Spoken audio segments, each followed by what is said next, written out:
परमेश्वर का हम धन्यवाद करते हैं सभी मसीह भाई बहनों को। जय मसीह की।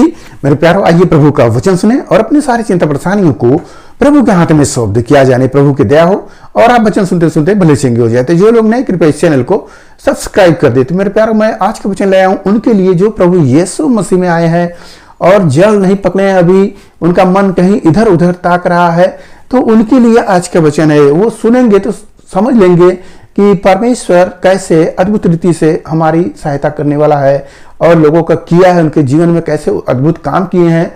तो आज के वचन मैं पढ़ता हूं, उसको समझे और प्रभु आज के दिन उनसे क्या वचनों से बातें करेंगे। तो मैं यिर्मयाह की किताब अध्याय 2 वचन 4, हे याकूब के घराने, हे इस्राएल के कुलों के लोगों, यहोवा का वचन सुनो। यहां पर प्रभु क्या कर रहे हैं शुरुआत में, हे याकूब के घराने, हे इस्राएल के कुलों के घराने। दो बात यहां पर आया है। याकूब और इस्राएल कौन है? याकूब और इस्राएल दोनों एक ही है। याकूब पहले क्या था? धोखा देने वाला व्यक्ति था, लोगों को धोखा देकर अपना फायदा निकलता था। और यहां पर इस्राएल क्या है? यह शुद्ध मन वालों का है। तो दो बातें कहेंगे कि वचन यह समझा रहा है कि जो लोग गलत लाइन पर हैं उनके लिए भी वचन है और जो लोग सही हैं उनके लिए भी वचन है।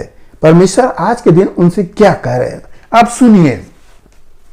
यहोवा यूं कहता है, तुम्हारे पुरखाओं ने मुझ में कौन सी ऐसी कुटिलता पाई कि मुझसे दूर हट गए और निकम्मे वस्तुओं के पीछे होकर स्वयं निकम्मे हो गए। परमेश्वर कहते हैं कि मुझ में कौन सी ऐसी कुटिलता पाए, यानी कि क्या ऐसा पाए कि यीशु मसीह को छोड़ दिए, यहोवा परमेश्वर को छोड़ दिए। यह इस्राएलियों की बात हो रही है कि वो लोग छोड़कर जब वो दुख होता था तो परमेश्वर के पास आते थे और परमेश्वर से प्रार्थना करते थे, परमेश्वर उन्हें चंगा करते थे, घर परिवार में सुख शांति होती थी।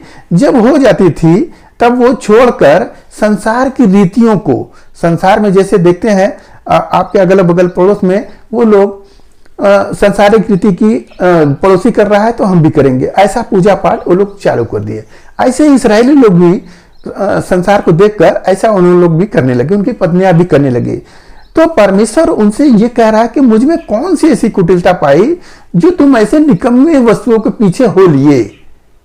निकम्मी वस्तु का मतलब समझ रहे हैं? जो व्यक्ति पूजा कर रहा है, जैसे आप लोग पूजा करते थे, एक नहीं अनेक कर रहे हो। क्या कर रहे हो तुम्हें खुद भी पता नहीं, उससे क्या लाभ है? कुछ भी नहीं। जैसे कोई व्यक्ति जाकर पानी उधे, केवल पानी को गड्ढे में से निकाले और उसमें कुछ भी ना मिले तो वो क्या होगा? उसका समय गया, रियाज लगा, उसका सब कुछ हुआ, कुछ भी नहीं मिला। मेरे प्यारो, ऐसे ही इंसान निकम्मी वस्तुओं के पीछे दौड़ रहा है और जब दौड़ रहा है तो उसे कुछ भी हासिल नहीं हो रहा है। तो वही परमेश्वर बोल रहे हैं कि तुम मुझ में क्या ऐसी कमी पाए जो कि तुम चले गए निकम्मी वस्तुओं के पीछे और निकम्मे भी हो गए। निकम्मे भी हो गए। आप प्रभु यीशु मसीह में आएंगे, प्रभु यीशु मसीह आपको काम सिखाएंगे, आपको कहेंगे कि तुम परिश्रम करो, परिश्रम की रोटी खाओ, परिश्रम की रोटी खाओ। हालेलुया। मेरे प्यारो, ऐसा परमेश्वर काम देते हैं कि तुम काम करके खाओ, पसीना बहा के खाओ, ऐसे रोटी मत खाओ। यहां पर निकम्मी वस्तुओं के पीछे होकर निकम्मे हो गए, परमेश्वर ये कह रहे हैं और याद दिला रहे हैं। प्रभु आपको क्या याद दिला रहे हैं वो भी मैं वचन को पढ़ता हूं, आप उसको ध्यान से सुने। उन्होंने इतना भी न कहा जो हमें मिस्र देश से निकाल ले आया, जो हमें जंगल में से और रेत और गड्ढों से भरे हुए निर्जल और घोर अंधकार के देश से, जिसमें होकर कोई नहीं चलता, जिसमें कोई मनुष्य नहीं रहता, हमें निकाल ले आया।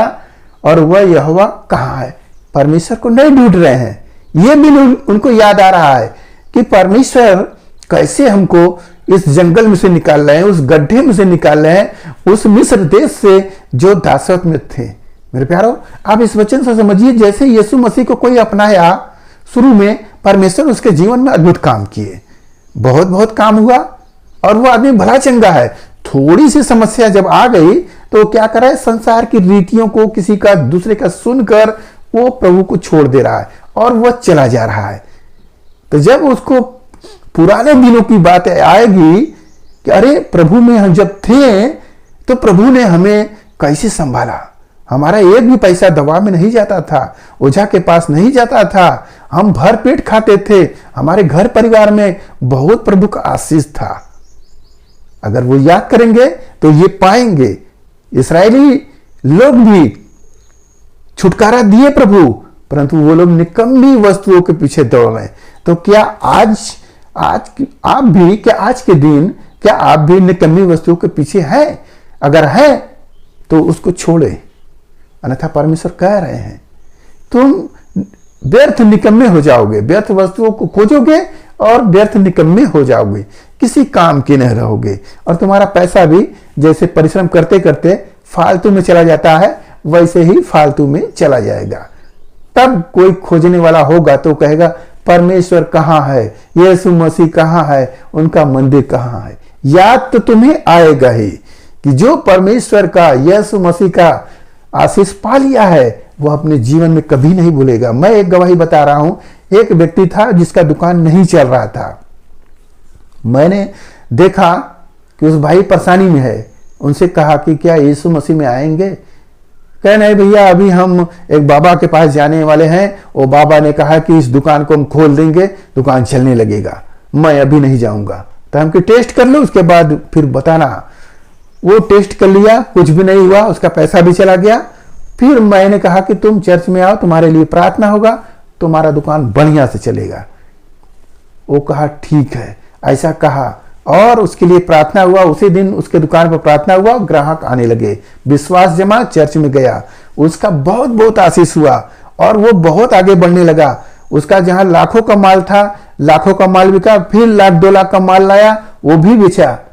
किसी ने उससे कहा अरे तुम ईसाई में जा रहा है, क्या ईसाई हो जाएगा? उसको समझ में आया कि सचमुच हमारा धर्म बदल रहा है, ईसाई वाले हो गए। अब वो क्या चर्च में जाना बंद कर रहा है, कह रहा है हमारे लिए प्रार्थना करो। हम कि चर्च में नहीं जाओगे तो आशीष बंद हो जाएगा। जबकि वो उपवास भी रहता था, जब उपवास में रहता था और भी उसका दुकान चलता था। अब जब उसका प्रार्थना रुक गया, चर्च में जाना बंद हो गया, तो हम भी कहे नहीं जाओगे तो भाई हम लोग प्रार्थना करके क्या करेंगे? देने वाला तो प्रभु यीशु मसीह है, उसके पास नहीं जाओगे तो वो क्या देगा? हमारे प्रार्थना करने से कुछ भी नहीं होगा। धीरे धीरे करके दुकान टूट गया, यहां तक हो गया दुकान बंद भी हो गया। अब वो फिर कह रहा है ए भाई वो समय बहुत अच्छा था, मेरे लिए कुछ करो, हम के चर्च में आओ, सब होगा। वो चर्च में आने के लिए नहीं है, क्योंकि उसका धर्म बदल रहा है। तो मेरे प्यारो ऐसा होता है, जो प्रभु का स्वाद चख लेगा उसके जीवन में वो याद हो जाएगा, एक निशानी बन जाएगी, स्मरण हो जाएगा उसको कि वो प्रभु में गए थे, कितना लाभ हुआ था। तो हमें समझना चाहिए कि प्रभु हमारे जीवन में कितने काम किए हैं, तो हमें प्रभु में बने रहना चाहिए। यदि थोड़ा सी परेशानियां आ रही है तो उसको सह लो। प्रभु भी कहते हैं थोड़ा सह लो, सहोगे तो प्रभु उचित समय पर वह सारी वस्तुएं तुम्हें दे देंगे। हालेलुया। मेरे प्यारो, आज के इस वचन से जो कुछ मिला उस पर ध्यान करें, प्रभु आपको आशीष देंगे। आइए आपके लिए हम प्रार्थना करें।